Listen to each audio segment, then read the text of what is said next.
till my shadow turns to sun rays, and on we'll go through the wastelands, through the highways, and on we'll go.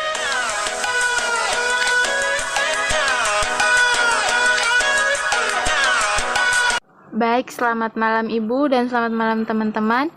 Di sini saya sebagai moderator dari kelompok 4. Perkenalkan, nama saya Maria Immaculata Kirantukan dan nama teman dari kelompok 4 yang pertama teman Christina Tereng, yang kedua teman Maria Mana, dan yang ketiga teman Jelianti Haga.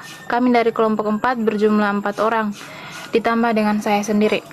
Di sini kami dari kelompok 4 dengan makalah yang berjudul Perkiraan dan Antisipasi Terhadap Masyarakat Masa Depan. Sebelumnya izinkan saya untuk membagikan layar presentasi.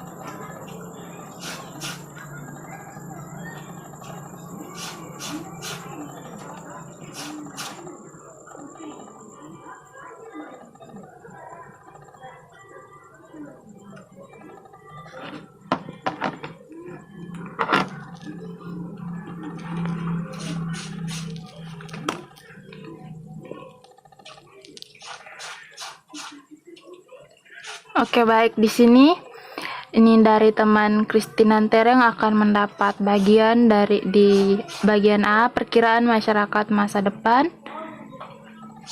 Selanjutnya diikuti materi berikut saya serta teman Maria Mana dengan Jelianti Haga. Kepada teman Titing Tereng dipersilakan untuk bagian materinya. Baik, terima kasih teman Mita. Pada saya, sebelumnya perkenalkan nama saya Christina Bernadette Kewa Tereng. Jadi saya di sini mengenai perkiraan masyarakat, khususnya pada pokok pembahasan mengenai globalisasi dan juga perkembangan ilmu pengetahuan dan teknologi. Baik, saya langsung saja pada pembahasan materinya.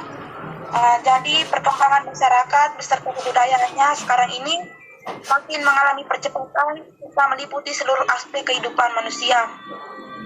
Perkembangan yang cepat tersebut mempunyai beberapa karakteristik umum yang dapat dijadikan petunjuk sebagai ciri masyarakat di masa depan. Di antaranya yang pertama, kecenderungan globalisasi. Jadi istilah globalisasi berasal dari kata global yang berarti secara umumnya, utuhnya, dan kebulatannya, yang bermakna bahwa bumi sebagai satu kesatuan seakan-akan tanpa batas administrasi negara. Dunia menjadi amat transparan serta saling ketergantungan antar bangsa di dunia semakin besar. Dengan kata lain, menjadikan dunia sebagai satu keutuhan. Globalisasi sendiri juga menurut Kamus Besar Bahasa Indonesia memiliki arti bahwa proses masuk ke ruang lingkup dunia. Menurut Emil Salim pada tahun 1990, halaman 8-9, terhadap 4 bidang kehutanan gelombang globalisasi yang paling kuat dan menonjol daya dobraknya, yakni yang pertama bidang iptek, ekonomi, lingkungan hidup, dan pendidikan. Beberapa kecenderungan globalisasi dari keempat bidang tersebut sebagai berikut. Yang pertama, bidang iptek. Jadi bidang iptek di sini dia mengalami perkembangan yang semakin pesat. Utamanya dengan penggunaan berbagai teknologi canggih, contohnya seperti komputer dan satelit. Yang kedua, bidang ekonomi. Jadi bidang ekonomi ini dia mengarah ke ekonomi regional atau ekonomi global tanpa mengenal batas negara. Yang ketiga, bidang lingkungan hidup. Jadi bidang lingkungan hidup ini dia sudah memperbincangan dalam berbagai pertemuan internasional yang mencapai puncaknya pada konferensi tingkat tinggi atau juga biasa disebut dengan KTT Bumi, atau nama resminya Konferensi PBB mengenai lingkungan hidup dan pembangunan. Pembicaraan ini pada awal Juni pada tahun 1992 di Rio de Janeiro, Brasil. Yang terakhir atau yang keempat, bidang pendidikan. Jadi bidang pendidikan ini dia mempunyai kaitan dengan identitas bangsa, termasuk budaya nasional dan budaya Nusantara. Di samping terpaan tentang gagasan-gagasan dalam pendidikan, globalisasi pula terjadi secara langsung menerpa setiap individu manusia melalui buku, radio, televisi, dan media lainnya. Hal ini mempengaruhi pikiran, wawasan, dan bahkan mungkin terciptanya suatu budaya dunia. Menurut Nasby dan Patricia, pada tahun 1990, halaman 38-39, dilanjutkan dengan halaman 244-245, mereka merinci berbagai konsekuensi logis adanya globalisasi di bidang pendidikan, diantaranya yang pertama, globalisasi sistem nilai dan filsafat yang merupakan posisi kunci dalam gerakan pendidikan nasional. Semua negara menempatkan sistem dan etika sebagai landasan utama dalam merancang kurikulum nasionalnya. Yang kedua, globalisasi ini dapat menuntut adanya angkatan kerja yang berkualifikasi dan berpendidikan dalam masyarakat informasi. Lapangan kerja terutama dialamatkan pada mereka yang memiliki pengetahuan dan keterampilan yang berlatar pendidikan yang memadai. Yang ketiga, kerjasama pendidikan mutlak. Di sini diperlukan kerjasama internasional di bidang pendidikan, merupakan sisi lain daripada konsekuensi dari globalisasi. Materi yang kedua mengenai perkembangan ilmu dan pengetahuan serta teknologi. Jadi, perkembangan iptek yang semakin cepat dalam era globalisasi merupakan salah satu ciri utama dalam masyarakat masa depan. Perkembangan iptek ini lahir pada abad ke-20 yang sangat mengesankan, utamanya bidang-bidang transportasi, telekomunikasi, dan informatika, genetika, biologi, molekul, serta bioteknologi, dan sebagainya. Globalisasi merupakan perkembangan iptek yang berdampak positif maupun negatif, tergantung pada kesiapan bangsa beserta kondisi sosial budayanya untuk menerima limpahan informasi atau teknologi itu. Segi positifnya antara lain memudahkan untuk mengikuti perkembangan iptek yang terjadi di dunia, menguasai dan menerapkan untuk memenuhi kebutuhan pembangunan. Sedangkan dari segi negatifnya akan timbul apabila kondisi sosial budaya belum siap menerima limpahan itu. Percepatan perkembangan iptek tersebut juga berkaitan dengan landasan ontologis, epistemologis, dan aksiologis. Yang pertama, saya jelaskan sedikit tentang segi landasan ontologis. Jadi segi landasan ontologis ini merupakan objek yang berupa pengalaman atau segenap wujud yang dijangkau lewat alat indera yang telah mengalami perkembangan yang pesat karena didapatkannya peranti atau bisa disebut dengan device yang membantu alat indera tersebut. Yang kedua, segi landasan epistemologis. Jadi segi landasan epistemologis ini biasa dipakai untuk memperoleh ilmu pengetahuan tersebut yang telah mengalami perkembangan yang pesat. Yang ketiga, yang terakhir juga, segi landasan aksiologi. Jadi segi ini dia mempersoalkan tentang pembangunan iptek tersebut secara moral yang tertuju pada keselamatan manusia. Ada juga terdapat serangkaian pendapat pengembangan dan pemanfaatan iptek, yaitu yang pertama penelitian dasar, yang kedua penelitian terang, yang ketiga pembangunan teknologi, yang ketiga pembangunan teknologi, itu saja tidak boleh selanjutnya saya berikan kesempatan ke materi berikutnya.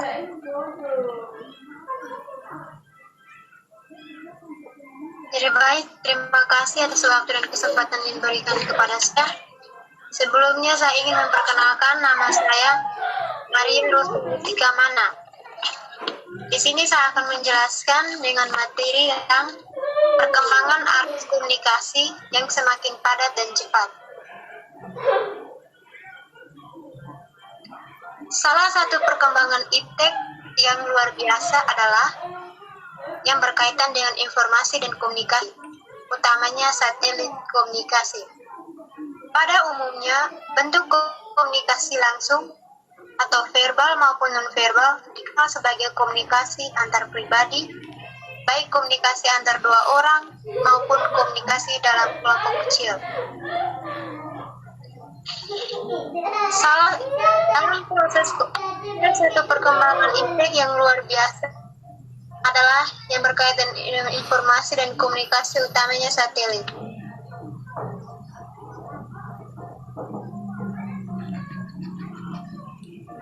Beberapa unsur yaitu satu, pesan suara. Pesan suara yaitu seperti harapan, gagasan, perasaan, atau perilaku yang diinginkan oleh pengirim pesan. Yang kedua, penyediaan. Penyediaan yaitu pengubahan atau penerjemahan isi pesan ke dalam bentuk yang serasi dengan alat pengiriman pesan. Ketiga, transmisi. Transmisi atau pengiriman pesan berarti mengirimkan atau meneruskan pesan dari seseorang kepada orang lain. Keempat, saluran. Yang kelima, pembukaan sandian, yaitu penerjemahan kembali apa yang diterima ke dalam isi pesan oleh penerima. Yang keenam, reaksi. Reaksi internal sesuai penerima pesan diterima. 7. Gangguan atau hambatan yang dapat terjadi pada semua unsur dasar lainnya.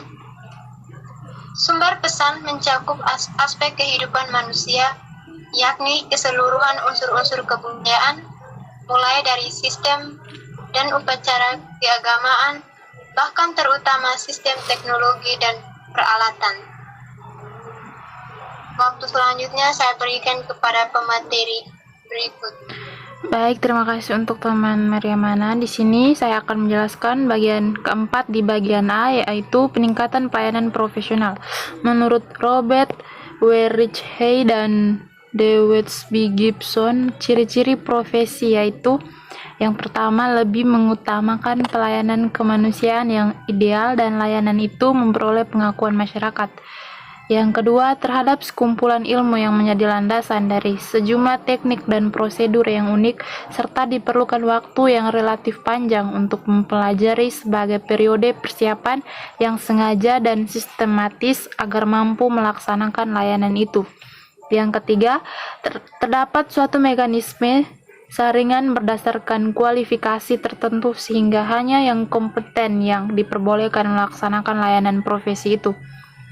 Yang keempat, terdapat suatu kode etika yang mengatur keanggotaan serta tingkah laku, sikap, dan cara kerja dari anggotanya. Yang kelima, terdapat organisasi profesi yang mengatur, yang akan berfungsi menjaga atau meningkatkan layanan profesi dan melindungi kepentingan serta kesejahteraan anggotanya. Yang berikut, pemangku profesi memandang profesinya sebagai suatu karir hidup dan menjadi suatu anggota yang relatif permanen, serta mempunyai kemandirian dalam melaksanakan profesinya dan untuk mengembangkan kemampuan profesionalnya. Profesionalisasi merupakan proses pemantapan profesi sehingga memperoleh status yang melambangkan sebagai profesionalisasi. Yang berikut, penetapan dan pemantapan layanan unik yang diberikan oleh suatu profesi sehingga memperoleh suatu pengakuan masyarakat dan pemerintah. Menurut Mikali,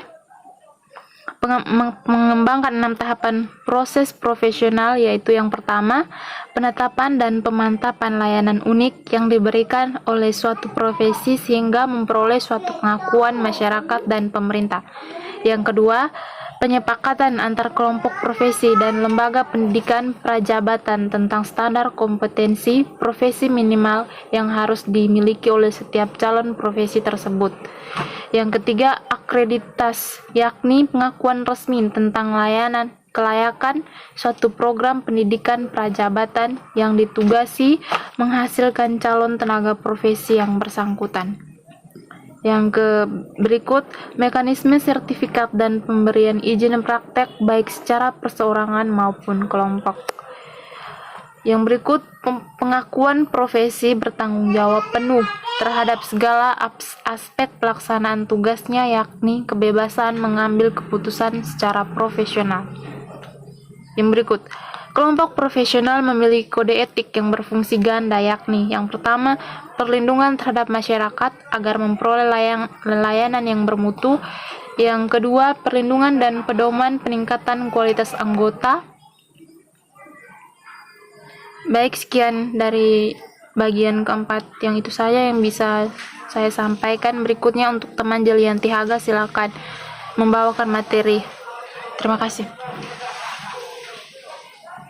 Kesempatan diberikan kepada saya akan melanjutkan materinya, yaitu tentang upaya pendidikan dalam mengantisipasi masa depan.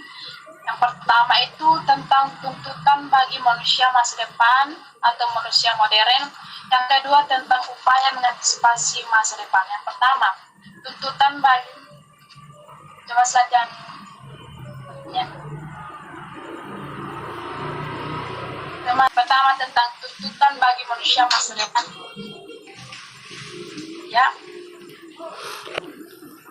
Yang salah satu ketentuan penting dalam perundang-undangan adalah ketetapan pendidikan dasar 9 tahun, yakni 6 tahun SD dan 3 tahun di SMP. Maksudnya, baik untuk jenjang pendidikan dasar, hal ini berarti bahwa kemampuan dasar sebagai manusia Pancasila yang memiliki pengetahuan dan keterampilan dasar dan sikap untuk yang pertama itu memasuki lapangan pekerjaan sebagai manusia pembangunan setelah melalui orientasi dan atau pelatihan tambahan sesuai dengan kebutuhan. Yang kedua itu melanjutkan ke pendidikan menengah. Selanjutnya, tuntutan manusia di Indonesia di masa depan. Setelah kemampuan dasar tersebut, terutama diarahkan kepada pembekalan kemampuan yang sangat diperlukan untuk menyesuaikan diri dengan keadaan di masa depan tersebut. Beberapa di antaranya seperti ketanggapan terhadap berbagai masalah sosial, politik, kultural, dan lingkungan. Yang kedua, kreativitas di dalam menentukan alternatif pemecahan. Yang ketiga, efisiensi dan etos kerja yang tinggi. Yang kedua, upaya pengantisipasi masa depan. Dalam penjelasan Undang-Undang Nomor 2 Tahun 1989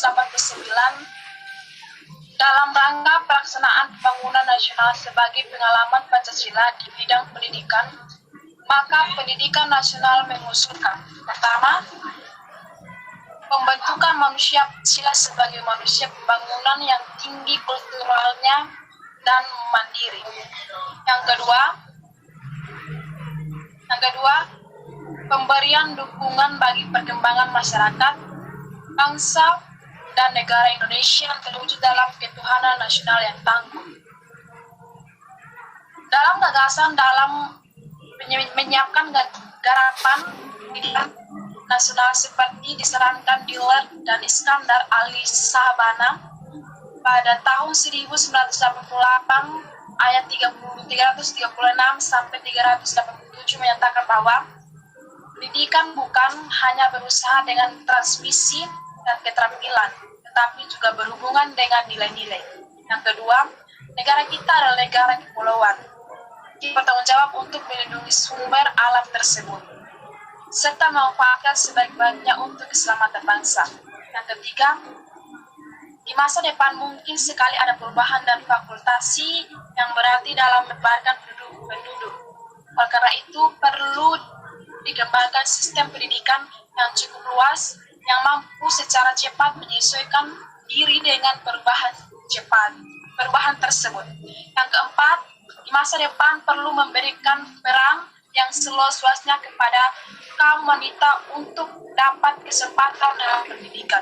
Yang kelima, tuntutan belajar seumur hidup atau lifelong education tampaknya harus mendapat perhatian yang lebih memadai di masa mendatang.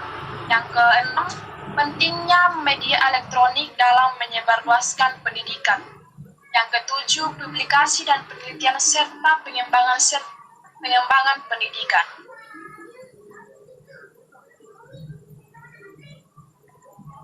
Baik, kajian tentang upaya mengantisipasi masa depan melalui pendidikan. Yang pertama, perubahan nilai dan sikap. Yang kedua, pengembangan kebudayaan. Yang ketiga, pengembangan saran pendidikan. Pertama, perubahan nilai dan sikap. Saya akan menjelaskan tentang perubahan nilai dan sikap. Ini nilai merupakan norma, acuan yang seharusnya dan atau kaidah yang akan menjadi rujukan perilaku. Nilai-nilai tersebut dapat bersumber dari berbagai hal seperti agama, hukum, adat istiadat, moral, dan sebagainya, baik yang tertulis maupun yang tidak tertulis. Salah satu pengaruh nilai-nilai tersebut dalam sikap seseorang, kalau nilai masih bersifat umum, maka sikap selalu terkait dengan objek tertentu dan disertai dengan kecenderungan untuk bertindak sesuai dengan sikap terhadap objek tersebut, atau dapat positif ataupun negatifnya. Dalam sikap dapat dibedakan menjadi 3 aspek. Yang pertama, aspek kognitif. Yang kedua, aspek afektif. Yang ketiga, aspek kognitif. Selanjutnya, pengembangan kebudayaan. Salah satu upaya penting dalam mengantisipasi masa depan adalah upaya yang berkaitan dengan pengembangan kebudayaan dalam arti luas, termasuk hal-hal yang berkaitan dengan sarana kehidupan manusia. Saling pengaruh dalam pengembangan kebudayaan di dunia ini adalah merupakan hal yang lumrah. Dalam sejarah tercatat bagaimana puncak kebudayaan pada suatu wilayah tertentu akan mempengaruhi kebudayaan lain di dunia ini. Selanjutnya, pengembangan sarana pendidikan. Pendidikan merupakan salah satu pilar utama dalam mengantisipasi masa depan, karena pendidikan selalu diorientasikan pada menyiapkan peserta didik untuk berperan di masa depan yang akan datang. Baik, mungkin ini saja yang saya dapat sampaikan. Waktu selanjutnya saya berikan kepada moderator.